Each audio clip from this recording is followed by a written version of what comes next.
В соответствии с комплексным планом все медицинское оборудование поступает в сроки, указанные в договорах, подчеркнул Анзоргоов. Никакого срыва нет, и договоренности выполняются в полном объеме. Сейчас мы получили буквально 3 большие партии оборудования, то есть пришли наркозные аппараты, пришли эндоскопические стойки, это для республиканской больницы, это для малоинвазивной хирургии. Ждем также сейчас мы и автоклавы, и инструментарий будет где-то сентябрь месяц. Также ждем еще электрокардиографы. Лабораторию вот сейчас ждем буквально в конце августа для онкологии и для республиканской больницы, для этих.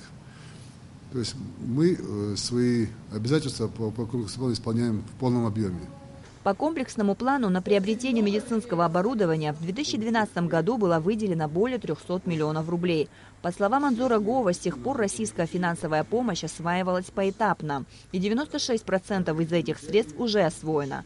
На этот год также заказано медицинское оборудование. И в течение 3 месяцев должно быть доставлено в республику. Министр здравоохранения заверил, что к концу года будет полностью завершено оснащение больниц. Республиканская больница, 2-й корпус, онкология, противотуберкулезный диспансер и Гудоутская больница. Также для республиканской больницы было закуплено дополнительно и компьютерный томограф, и лаборатория, и аппарат УЗИ. Кроме того, сейчас Управление капитального строительства работает над проектировкой ремонта Тхуарчалской больницы, реконструкцию которой планируется завершить к концу 2017 года. Амра Амичба, Тимур Гугохи, Абхазское телевидение.